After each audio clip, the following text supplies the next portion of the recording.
Welcome back to Titan Podcast. I'm your host Fahim. Today's guest is an inspiring educationist, motivational speaker, and a mentor who has transformed the lives of many students. He is internationally recognized as the winner of Cambridge Most Dedicated Teacher Award 2019. With years of experience in teaching accounts and mathematics, counseling numerous students, training many teachers, he is known for his passion, dedication, and impact in education. He has made history by becoming Pakistan's first official co-author of Mathematics O-Level book. Please welcome Sir Ahmed Saya. Sir Ahmed Saya, how are you? I'm fine, thank you. Assalamu alaikum. Sir Ahmed Saya, कुछ आप बताना चाहेंगे अपने बारे में? मेरे बारे में मैं I am an educationist. I try to work for students. I am a student myself, currently pursuing my PhD in education, and that's it about me. Okay, starting with maths. Why students fear maths? How will you fix it? All right, there are many reasons for students fearing math. The first and the foremost reason is they have this preconceived notion. पहले से उनके दिमाग में बिठाया हुआ होता है, तुमसे तो मैथ नहीं होगी, मैथ मुझसे जब नहीं हुई तो मेरे बच्चों से कैसे होगी। इस तरह के वो चीजें फीडबैक सुन रहे होते हैं और उनके जहन में ये चीज जाती है कि मैं मैथ नहीं कर पाऊंगा या मैं मैथ नहीं कर पाऊंगी। ऐसा होता नहीं है। बहुत बार ये फियर ऑफ अननोन होता है, जो क्योंकि फुली हार्नेस नहीं करता बच्चा अपने आप को, तो वो अपने पोटेंशियल पे नहीं पहुंच सकता। बहुत सारों के दिमागों में डर बिठाया गया हुआ होता है कि मैथ्स नहीं होगी। बहुत सारों को एट टाइम्स ऐसा फील होता है विद पैसेज ऑफ टाइम कि मैथ बहुत बोरिंग है, बहुत ड्राई है, बहुत डिमांडिंग है, बहुत प्रैक्टिस चाहिए।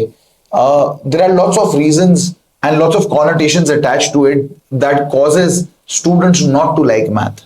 बट अगर बच्चा अपने प्री कंसीव नोशन को छोड़ के एक क्लीन स्लेट करके रीस्टार्ट करे, तो बहुत बार ऐसा होता है कि वो बच्चा जिसने जिंदगी में कभी मैथ को एंजॉय नहीं किया होता, with the help of parents, with the help of good teacher, with the help of friends who will motivate the child in doing math, we have observed that बच्चा बहुत excel कर जाता है math में। तो मैथ इंप्रूव करवाने के बहुत सारे तरीके हो सकते हैं।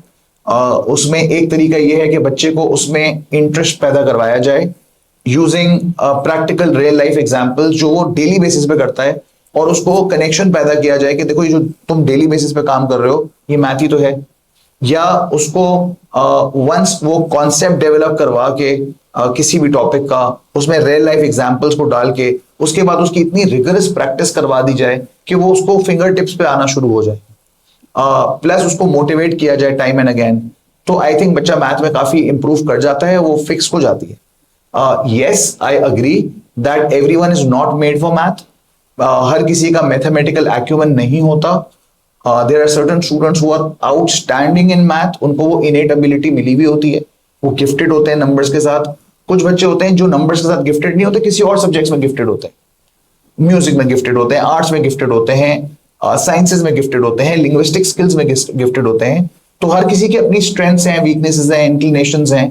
तो इसी तरह कुछ बच्चों की स्ट्रेंथ्स मैथ है और कुछ बच्चों की वीकनेस मैथ है। तो इस बात को एक्नॉलेज करने में कोई हर्ज नहीं है। Once you acknowledge that, you can move on to the right path. So आपने acknowledge कर लिया मेरी मैथ बहुत अच्छी है, तो आप उसके बाद उसमें बहुत आगे तक जा सकते हैं। You can harness lots of things. आपने acknowledge कर लिया मैं मैथ में वीक हूं, so you need to work in those directions which will make you come up to the level of the class, at least the bare minimum acceptable level that you can transfer onto or progress onto a higher qualification without any difficulty. What do you believe the biggest mistakes O-level students makes in math? The biggest mistake O-level students make in math is time management. They don't manage their time properly. Secondly, they try to learn math. Math cannot be learned. It has to be understood.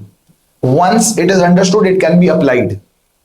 The wrong process is you try to learn math, you try to find shortcuts, not doing workings and using excessive calculator. So जब आप calculator का बहुत access इस्तेमाल करते हैं तो आपका mathematical acumen develop होने के बजाय कम हो जाता है। मेंटल मैथ आप जितनी इस्तेमाल करेंगे आपका मैथमेटिकल एक्यूमेन उतना डेवलप होगा। सो बच्चे क्या करते हैं, वो सोचते हैं कि क्योंकि पेपर में कैलकुलेटर अलाउड है, एक पेपर में अलाउड एक में नहीं है, तो वो कैलकुलेटर पर डिपेंडेंस बढ़ा देते हैं। कैलकुलेटर का usage in the calculator version of the paper is very important, बच्चों को आना चाहिए, but at the same time without calculator calculations करना भी आना चाहिए, because that would help them mature their brains. O level math की अच्छी बात यह है कि it's a subject that has critical thinking involve, that has lots of analytical skills involve. So अगर बच्चा ओ लेवल मैथ को याद करने के बजाय समझ के उसमें critical thinking, analytical skills apply करेगा, तो बच्चा बहुत ज्यादा अच्छे से ग्रो करेगा, ग्रूम करेगा, एंड उसकी मैथ बहुत सिग्निफिकेंटली इंप्रूव करेगी। Okay, sir, burnout in OA levels. Nobody talks about it. Your take on this? देखिए, बर्नआउट तो होता है। असल में देखिए, ये एक इशू है जो जेनरेशन वाइज भी डिफर करता है। जो मिलेनियल्स हैं उनका बर्नआउट लेवल मुझे लगता है पर्सनली वो बहुत जल्दी नहीं आता, वो थोड़ा डिलेड आता है। जेन जी का बर्नआउट थोड़ा सा ज्यादा जल्दी आ जाता है। उसकी वजह ये है कि उनका attention span compare to millennials थोड़ा कम है। उसकी वजह है लॉट्स ऑफ स्क्रीन टाइम, उसकी वजह है बहुत ज्यादा सोशल मीडिया पे इंटरेक्शन, प्लस उनकी आदत हो गई है कि बहुत छोटी छोटी चीजों में चीजों को समझने की कोशिश करना, जल्दी क्विकली चीजों को समझने की कोशिश करना। ये जो जेनरेशन है ये रील्स पे गुजारा करती है। They don't have the temperament of watching a 3 hour documentary, let alone a 30 minute documentary. तो वो 30 minute डॉक्यूमेंट्री, 3 hours डॉक्यूमेंट्री, ये सब चीजें नहीं देख पाते। उनका attention span 30 seconds, at max 3 minute हो जाएगा। तो वो एक प्रॉब्लम है जिसकी वजह से वो जल्दी बर्नआउट कर जाते हैं। बिकॉज अगर उनको एक्सेसिवली किसी जगह पे बिठाया जाए, चाहे वो क्लासरूम एनवायरनमेंट हो, चाहे वो पढ़ाई हो, चाहे वो कोई भी ऐसी चीज हो जिसमें उनका बहुत ज्यादा इंटरेस्ट डेवलप नहीं हुआ है, तो वो बहुत जल्दी बर्नआउट हो जाएंगे। On the other hand, on the contrary, अगर उनको उनके इंटरेस्ट की चीज मिलेगी तो वो उसमें घंटों गुजार देंगे और उनका ना अटेंशन स्पैन कहीं पे जाएगा, ना उनको बर्नआउट फील होगा। Which is thought provoking in the sense that we as educationists need to realize what is the best fit, how to create classrooms in such a manner कि वो अगर extended है तो उसमें burnout नहीं हो रहा है, उसमें बच्चा exhausted feel नहीं कर रहा है, उसमें उसका attention span lose out नहीं हो रहा है, and वो इसको enjoy भी कर रहा है। या टीचिंग मेथोडोलॉजी को ऐसे चेंज किया जाए कि अगर बच्चे का अटेंशन स्पैन 1 मिनट का है तो आपका कॉन्सेप्ट 1 मिनट का आए, उसके बाद कोई ब्रेक आए, एंड देन नया कॉन्सेप्ट 1 मिनट में आए। So you need to realize how to change the classroom environment in accordance with the receptors, in accordance with the students. You can't say कि मैं 10 साल पहले ये स्ट्रैटेजी फॉलो करता था एंड ये स्ट्रैटेजी आउटस्टैंडिंग थी, अब 10 साल बाद भी मैं वही स्ट्रैटेजी फॉलो करूंगा तो आउटस्टैंडिंग होगी, नहीं होगी। बिकॉज 10 साल में बहुत कुछ बदल गया है, बहुत एग्जाम्पल्स बदल गई हैं। आप कोई ऐसी एग्जाम्पल जो 10 साल पहले बच्चे बहुत इजीली कनेक्ट करते थे वो देंगे तो आज का बच्चा कनेक्ट नहीं कर पाएगा। आज के बच्चे को आज के लेवल की एग्जाम्पल चाहिए जिससे वो आज कनेक्ट कर पाए। तो we as educationist needs to evolve ourselves. So उससे बर्नआउट बच्चे का कम से कम होना शुरू हो जाएगा, बिकॉज बच्चा उससे अट्रैक्ट हो रहा होगा, इंथुजियास्टिकली चीज को पिकअप कर रहा होगा, उसके हिसाब से क्लासरूम मोल्ड हुआ होगा एक चीज, और अगर उसके हिसाब से क्लासरूम मोल्ड हुआ होगा तो वो एंजॉय भी करेगा। या आपकी क्लासरूम इस तरह हो कि आपने अपने नहज पे उसको पढ़ाना है बट बच्चे का अटेंशन हो कब रखना है, till the end of the class. तो ये मल्टीपल स्ट्रैटेजीज है। मैं बहुत बार बहुत डिफरेंट एवेन्यूज पे ये बात बोल भी चुका हूं, बहुत डिफरेंट प्लेटफॉर्म्स पे बता भी चुका हूं कि अगर बच्चे को मैथ में हमें लगना शुरू हो गया कि अटेंशन स्पैन 1 मिनट का है तो मैथ की 30 minute videos will not suffice, we have to develop math on reels. तो फिर वो बच्चा रील की शक्ल में मैथ देख देख के अपने आप को इंप्रूव करेगा और अटेंशन भी उसका कायम रहेगा, बर्नआउट भी नहीं होगा, एंड वो ग्रो करके बहुत ज्यादा अपने पोटेंशियल को हार्नेस भी कर लेगा। Are we testing students based on their memory or understanding? I think understanding. And do you believe कि पाकिस्तान में जो हमारे मैथ्स के एग्जामिनेशंस हैं, are they well taken based upon memory skills or understanding basis? Depend करता है किस board का एग्जाम है। कैम्ब्रिज बोर्ड, आगा खान बोर्ड और AQA बोर्ड, ये सारे वो बोर्ड्स हैं जिसमें बच्चे की कॉन्सेप्चुअल अंडरस्टैंडिंग टेस्ट हो रही है। इवन जो सिंध बोर्ड का भी जो बेसिक जो कॉन्टेक्स्ट ऑफ द एग्जाम है वो कॉन्सेप्ट बेस्ड ही है rather than memory based. Yes, बहुत सारी जगहों पे मेमोरी टेस्ट भी करी जा रही होती है, बट अभी रिसेंटली जब ओ लेवल मैथ का सिलेबस चेंज हुआ है 2025 में, तो उसमें फॉर्मूलाज बच्चे को ऑलरेडी आंसर स्क्रिप्ट पे दिए हुए हैं, सो दैट बच्चे की मेमोरी टेस्ट ना हो rather than understanding and conceptual element of the formula test. So that was one step closer to switching from memory based testing to understanding based testing. Since we are in the era of AI, do you believe teachers will be replaced by AI? I think AI is something that no one should be afraid of. AI is not a substitute, it's a complementary product for students, for teachers, for management, everyone. So, for example, कोई एक बहुत अच्छा question है जो हमें लगता है कि बच्चे को बहुत अच्छे से अंडरस्टैंडिंग डेवलप करके देगा, लेकिन वो एक वन ऑफ क्वेश्चन है। With the help of AI हम उस जैसे मल्टीपल क्वेश्चंस बना सकते हैं। हम एआई को एग्जांपल दें कि इस जैसे 100 क्वेश्चंस बना दो इन ऑर्डर ऑफ डिफिकल्टी, तो एआई आपको बना देगा। तो एआई ने तो आपको रिप्लेस नहीं किया, एआई ने तो आपको हेल्प करी ताकि आप ज्यादा ग्रो करें। अब देखिए ना, आपने खुद 100 सवाल बनाने होते उस स्टाइल के, it's a time taking task, you will make some errors, you might not be able to generate the same quality.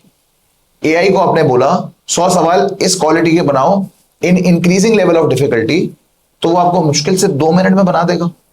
And आपके पास इतना अच्छा रिसोर्स बैंक हो गया, आप 2 घंटे या 2 दिन जाया करते जिस चीज में, वो इमीडिएटली हो गया। तो वो टीचर को सब्सटीट्यूट तो नहीं कर रहा, वो तो टीचर को कॉम्प्लीमेंट कर रहा है। एंड इस तरह बहुत सारी एग्जाम्पल्स हैं। आपने एग्जाम पेपर्स खुद बनाए और एग्जाम पेपर्स में मल्टीपल, उस पेपर के मल्टीपल वर्जन्स बनाए, वो आपने एआई को दे दिया, एआई की हेल्प से बना लिया। तो बहुत कुछ हो सकता है। एआई के थ्रू आप बच्चे को एक ही टॉपिक को आसान तरीके से पढ़ाने की मेथोडोलॉजी भी समझ सकते हैं। अफेक्टिव यूज ऑफ एआई आना चाहिए, की टर्म्स सही डालनी आनी चाहिए। AI is a very good resource. Sir, what do you think, कौन से कैरियर्स ऐसे हैं, अगर हम पाकिस्तान के पर्सपेक्टिव से बात करें, जो एआई में सरवाइव करेंगे या फिर आगे फ्यूचर में बच्चों के लिए उनको अडेप्ट करने चाहिए? देखिए, कोई भी चीज एज इट इज तो I don't think long run में चलेगी। हर चीज में इवॉल्व करना पड़ेगा, हर चीज में चीजें इंप्रूव होंगी, तो ही बच्चा जो है सरवाइव करेगा। बहुत सारे बच्चे हैं वो बहुत unfortunately career decision short sightedness से लेते हैं। आज इस चीज की डिमांड है, बस ये कर लो। प्रॉब्लम ये है कि आज बच्चा है फॉर एग्जाम्पल ओ लेवल्स में, 2 साल ए लेवल्स के, 4 साल यूनिवर्सिटी के, ठीक है, एंड 1 आध 2 साल प्रोफेशनल लाइफ में आते आते। तो this is a good 8 year thing you are talking about. तो आप अपना करियर डिसीजन अभी अभी की चीज के हिसाब से लेंगे, तो आप जब तक उस करियर पे पहुंचेंगे वो चीज या तो फेज आउट हो चुकी होगी या बहुत ज्यादा इवॉल्व हो चुकी होगी। सो बच्चा जब करियर डिसीजन ले तो उसको करियर डिसीजन लेते वक्त आज का नहीं सोचना, उस चीज के बारे में सोचना है जो आज से 10 साल बाद इन होगी, जिस चीज की डिमांड आज से 10 साल बाद होगी। आजकल इलेक्ट्रिक गाड़ियों का दौर है फॉर एग्जाम्पल, तो बच्चा बोले मैं तो इलेक्ट्रिक गाड़ी बनाने की फील्ड में घुस जाता हूँ, इंजीनियरिंग करूंगा, मैकेनिकल इंजीनियरिंग करूंगा, ऑटोमेटिव इंजीनियरिंग करूंगा और उसमें मैं बहुत आगे बढ़ूंगा।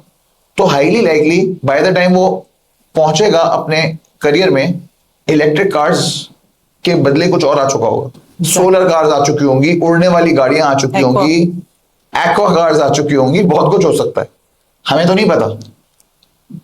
It's the student has to realize that एक हार्वर्ड की बहुत अच्छी स्टडी है, ideas are dime a dozen but it's execution that matters.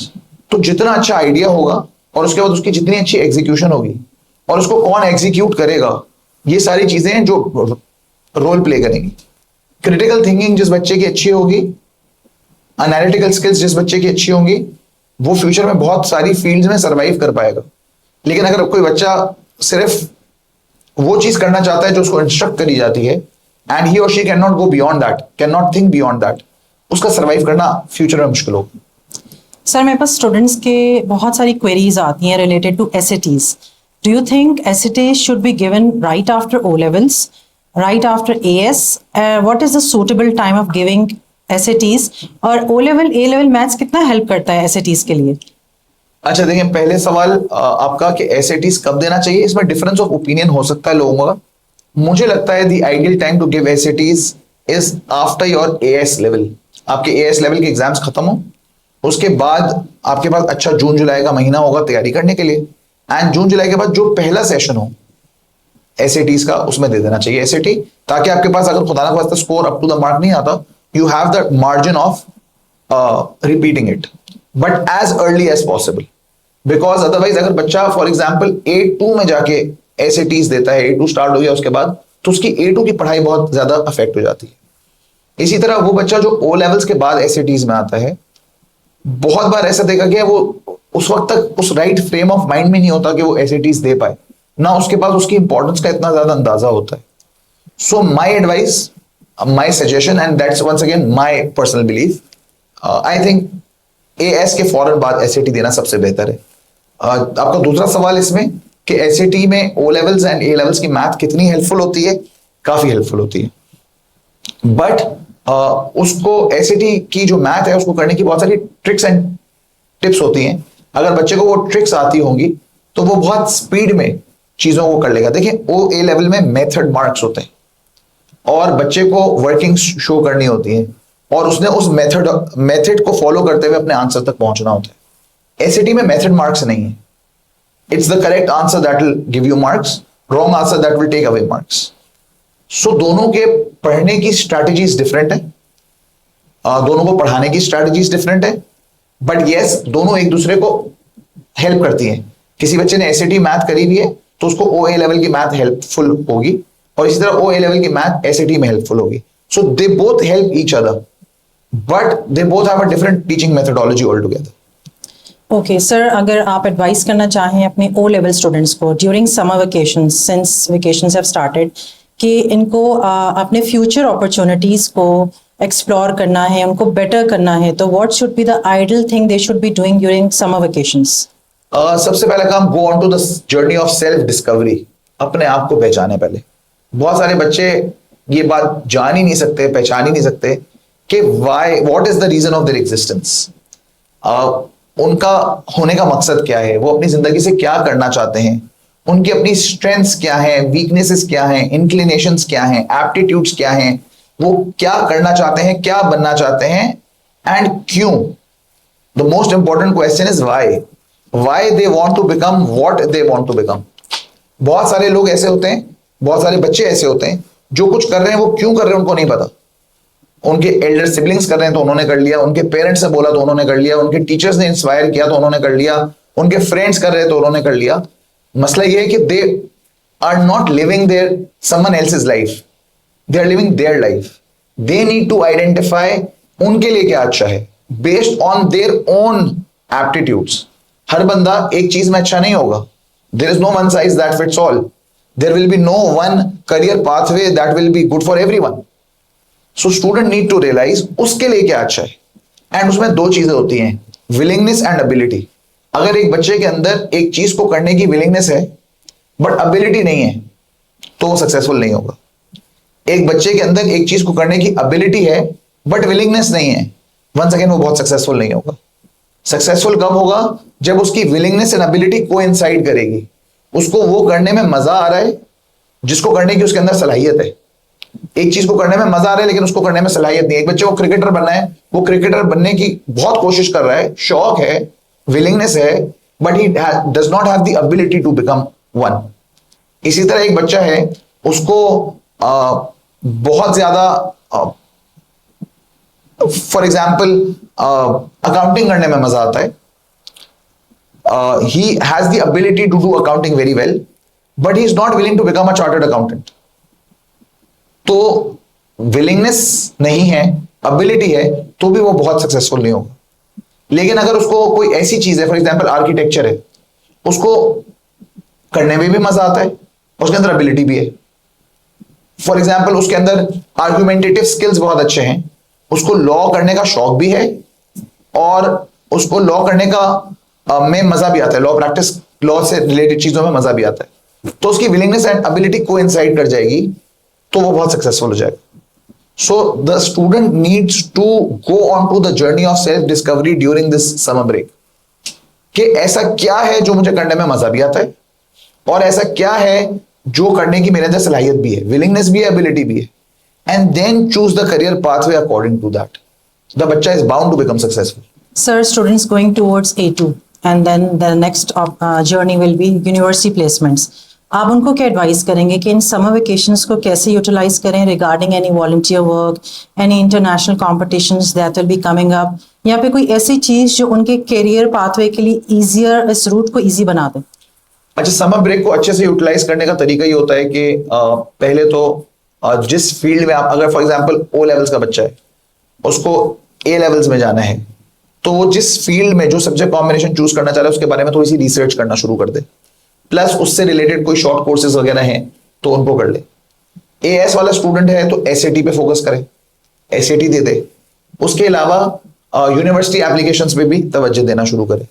Eight the same time अगर कोई इंटर्नशिप अपॉर्चुनिटी मिल जाती है तो जरूर करनी चाहिए, या अगर कोई शॉर्ट पीरियड के लिए कहीं पे कोई जॉब मिल जाती है जरूर करनी चाहिए, क्योंकि जो मार्केट एक्सपोजर आपको चीजें सिखाएगा वो हर वक्त किताबें नहीं सिखाएंगी. नॉलेज किताबों से लेना and then knowledge first hand practical exposure से लेना आर टू डिफरेंट थिंग्स. दोनों के अपने अपने एडवांटेजेस हैं.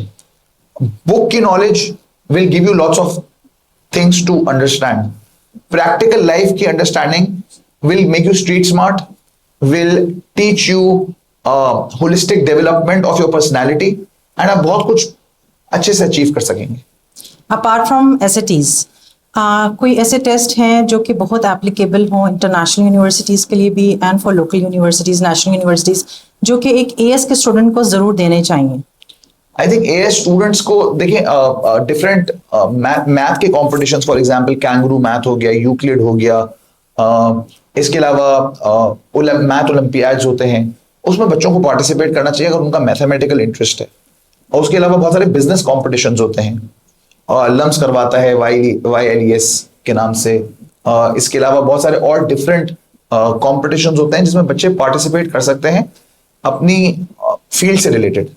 बहुत सारे साइंस कॉम्पिटिशन्स होते हैं उन बच्चों के लिए जो इंजीनियरिंग बैकग्राउंड से ताल्लुक रखते हैं. बहुत सारे बिजनेस कॉम्पिटिशन्स हैं, अकाउंटिंग कॉम्पिटिशन्स हैं फॉर कॉमर्स बैकग्राउंड स्टूडेंट्स.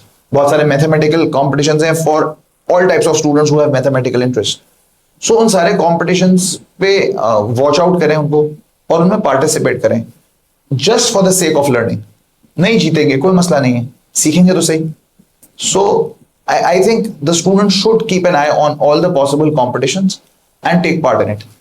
अब देखिए, बहुत सारी डिफरेंट चीजें होती है. बहुत सारे स्टूडेंट्स का रुझान होता है MUNs करना. आई थिंक एक आध दो MUNs एक्सपीरियंस कर लेना बहुत अच्छा है, बट सिर्फ MUNs ही करते रहना इज नॉट एडवाइजेबल. आप डिफरेंट चीजें एक्सप्लोर करें. सिर्फ MUNs करते रहेंगे और उनकी सिर्फ सोशल, अच्छा MUNs भी अगर तरीके से करे जाए तो बहुत अच्छे हैं, बट अगर उसमें सिर्फ सोशल कॉज के लिए MUN करा जा रहा है तो कोई फायदा नहीं. सर, एड मैथ्स मेरे पास बहुत सारी क्वेरीज आती हैं ओ लेवल मदर्स की कि add maths is very difficult, skip कर दें या रखवाएं? क्या आपको आगे फ्यूचर में जाके हेल्प कर सकता है एड मैथ्स? मेरा तो बायस ओपिनियन होगा, being a math teacher, add math लेना चाहिए बच्चों को. It gives critical thinking. बच्चे को बहुत ज्यादा अच्छे से सोचने का तरीका आता है, मैथमेटिकल एक्यूमेंट डेवलप होता है. ए लेवल की मैथ बहुत आसान हो जाती है एड मैथ पढ़ने के बाद. ओ लेवल की मैथ इटसेल्फ बहुत आसान लगने लगती है. आगे प्रैक्टिकल लाइफ में अगर आपकी ऐसी फील्ड है जिसमें कहीं ना कहीं मैथ काम आ रहा है, कंप्यूटर साइंस हो गई, इंजीनियरिंग हो गई, चार्टर्ड अकाउंटेंसी हो गई, आप दुआएं देंगे जिसने भी आपको जबरदस्ती एड मैथ दिलवाई है. सर, आपकी क्या अप्रोच है? O levels should be done in 2 years और 3 years? मेरे हिसाब से देखें, जो स्कूल का प्रोटोकॉल होता है ना वो फॉलो करना बेहतर है. मेरी बहुत स्ट्रॉन्ग एडवाइस होती है, आपका जो भी स्कूल आपको प्रोटोकॉल दे रहा है फॉलो दैट, क्योंकि वो एक उन्होंने एक्सपीरियंस की हुई है चीजें. कुछ बच्चों को जल्दी लगी हुई होती है, हम 2 साल में कर लें, 1 साल में कर लें, करा जा सकता है, लेकिन वंस अगेन हर बच्चा डिफरेंट है, मैं यही बोलूंगा. कुछ बच्चे होते हैं जो बहुत तेजी से चीजें पिक करते हैं, वो जल्दी कर लें, कोई हर्ज नहीं है. कुछ बच्चे होते हैं वो थोड़े से स्लो लर्नर्स होते हैं और वो फिर जल्दी करने की कोशिश करते हैं तो वो फंस जाते हैं. प्लस मेजॉरिटी लोग जब जल्दी करेंगे तो उनको या तो स्कूल छोड़ना पड़ेगा और प्राइवेटली करना पड़ेगा. I am not for doing O and A levels privately. I think the student should go to school and should go to college because the grooming, the exposure, that a student gets from school और college, privately नहीं होता वो exposure. आपको जो different careers के बारे में पता चलता है, आपको डिफरेंट लोगों से इंटरेक्ट करके जो चीजें मिलती हैं, वो इंडिविजुअली आपको प्राइवेटली नहीं मिल पाती। सो मेरा स्ट्रॉन्ग टेक है इस बात में कि स्टूडेंट को स्कूल के नॉर्म्स फॉलो करने चाहिए। स्कूल ने बोला है 3 साल में करना है, 3 साल में करना है। कुछ स्कूल्स हैं जो 2 साल में ऑफर करें, तो आप उसमें 2 साल में करें, कोई मसले की बात नहीं। हर बच्चा डिफरेंट है, हर स्कूल की पॉलिसी डिफरेंट है, बट जो पॉलिसी चल रही है उसमें चीजें वो आगे पीछे ना करें। देन आप फिर ना यहाँ के रहते ना वहां के रहते। कुछ प्राइवेट स्टूडेंट्स ब्रेकअप कर देते हैं, some appear from multiple sessions में अपेयर करते हैं, May June then October November, and it's like कि वो 3 to 4 ट्रांसक्रिप्ट्स के साथ एंड अप करते हैं अपना ओ लेवल्स। इसमें आपका क्या टेक है? देखिए, अब तो बहुत ज्यादा एचईसी की तरफ से उस बारे में स्ट्रिक्ट पॉलिसीज नहीं है, लेकिन प्रीवियसली ऐसा था कि 3 ट्रांसक्रिप्ट्स में अपना ओ लेवल्स कंप्लीट कर लेना चाहिए, 3 से ज्यादा ट्रांसक्रिप्ट्स ना हो। But I think it's still better to complete your O levels within 3 transcripts. 3 से ज्यादा ना करें। हो सकता है इंटरनेशनल यूनिवर्सिटीज में एप्लीकेशन के वक्त आपको problem. A student who is unsure about his career pathways, but he has a combination of engineering subjects and A levels. How will you advise that student कि उनको किस तरीके से अपने careers को explore करना चाहिए, किस चीज पे focus करना चाहिए? देखें, वंस अगेन पहली चीज तो अपनी सेल्फ एक्सप्लोरेशन है। अगर बच्चा सेल्फ एक्सप्लोरेशन करके आइडेंटिफाई करता है कि मेरे लिए ये अच्छा है, और फिर वो करियर्स के बारे में रिसर्च करता है, गूगल पे कर ले, एआई के थ्रू कर ले, कि मुझे ये चीजें करने में मजा आता है, ये मेरी स्ट्रेंथ्स हैं, ये मेरी वीकनेसेस हैं, मेरे लिए क्या करियर पाथ पे बेहतर होगा, तो एक गाइडेंस मिल जाएगी। फिर उस गाइडेंस को मिलने के बाद वो पढ़े उसमें क्या क्या चीजें होती हैं, उन प्रोफेशनल से मिले जो उस फील्ड में हैं। एक बच्चे को डॉक्टर बनने का बहुत शौक है, लेकिन खून से डर लगता है, कैसे वो डॉक्टर बनेगा। एक बच्चे को टीचर बनने का शौक है, लेकिन वो कहता है कि मैं बहुत ज्यादा लंबे आवर्स काम नहीं कर सकता, कैसे पॉसिबल है। So you need to align your interest with the demands of the work, job occupation whatever there is, उससे अलाइंड हो उसकी सारा थॉट प्रोसेस। ठीक है, तो अगर वर्ल्ड ऑफ वर्क उसका कुछ और है और उसका माइंडसेट कुछ और है, तो वंस अगेन वो मिसमैच होगा। तो बहुत जरूरी है उसको उस फील्ड के बारे में पहले से जान लेना, जिस फील्ड को में वो जाने के लिए एस्पायर कर रहा है। वो बनना चाहता है मार्केटियर, लेकिन वो है इंट्रोवर्ट, उससे बोला नहीं जाता लोगों के सामने। अच्छा मार्केटियर कैसे बनेगा? या वो एक्सट्रोवर्ट है, बहुत ज्यादा उसको लोगों से मिलने का, इंटरेक्शन करने का शौक है, और वो बिहाइंड द डेस्क वाली जॉब करना चाहता है, कैसे करेगा? वो फ्रस्ट्रेट हो जाएगा। सो अपनी स्किल्स, एबिलिटीज, अपनी स्ट्रेंथ्स, वीकनेसेस, अपना subject combination align to the world of work जिसमें वो जाना चाहता है। Anyone who is really good at maths and he wants to pursue his bachelor's in maths, future में हमारे पास maths से related क्या career pathways हैं पाकिस्तान में? एक्चुअल साइंसेस पॉसिबल है, टीचिंग पॉसिबल है, उसके अलावा मैथ से रिलेटेड बिजनेस एनालिटिक्स की कुछ डिग्रीज होती हैं जिसमें काम आ जाता है। हार्डकोर मैथ के बाद आप पॉलिसी मेकिंग, डिसीजन मेकिंग में भी जा सकते हैं। कुछ फील्ड्स हैं जो एक्सप्लोर करी जा सकती हैं। If given the opportunity to redesign education, how will you do it? I think अगर एजुकेशन को रीडिजाइन करने का मौका मिले तो my focus would be on students grooming along with activity based learning, teaching them all the right concepts, but not hardcore kitabe through practical exposures, plus lots of value system, ethics, character building, moral development should be integrated into the curriculum, and career planning right from the very early childhood. ये कुछ चीजें होंगी जो मैं I think उसमें होंगी मेरे education system में। वैल्यू सिस्टम तो सबसे ज्यादा इंपॉर्टेंट है। Any special message you would like to give to our audience? So my message to youth would be, the harder you work, the luckier you become. Please work very hard, be honest, be humble. Please ensure that whatever you do, you give your 100%. You try and give your best in whatever it is, whether it is studies, it is job, it is doing someone's task, give it your best. And it's always a give and take relationship. In a give and take relationship, always be on a giving end. Try to do beyond your limitations. अगर आपको एक task दिया गया है और आपसे ये expect किया जा रहा है कि आप ये फुलफिल करेंगे, तो आप उसके बियॉन्ड जाके, उसके ओवर एंड अबव जाके चीजों को फुलफिल करें. And every time you do something, always listen to your inner voice. Your inner voice is your guardian angel. It will always guide you whether you are doing things correctly or incorrectly. कोई भी काम करें, आप देखें कि आपको उस काम करने के बाद अच्छा महसूस हो रहा है, खुशी महसूस हो रही है, या घबराहट हो रही है, कुराहट महसूस हो रही है. अगर आपको किसी काम को करने के बाद अच्छा लगने लगे, तो इसका मतलब यह है कि आपने अच्छा काम किया है. किसी काम को करने के बाद आपको गिल्टी फीलिंग आए, या आपको मजा ना आए, या आपको सोचना पड़े कि मैंने सही किया या नहीं किया, इसका मतलब आप सही काम नहीं कर रहे. एंड जब भी कोई काम करें, इस नियत से ना करें कि मुझे इसके बदले क्या मिलेगा. इंस्टेड आप जब भी कोई अच्छा काम करें, do it to benefit others. अगर आप इसलिए किसी के लिए अच्छा काम करेंगे कि इन रिटर्न आपके लिए भी अच्छा हो जाए, तो आप अच्छा काम नहीं कर रहे, आप तो बार्टर कर रहे हैं. तो फिर वो बार्टर सिस्टम होगा, वो कोई नेक काम नहीं हुआ, कोई अच्छा काम नहीं हुआ.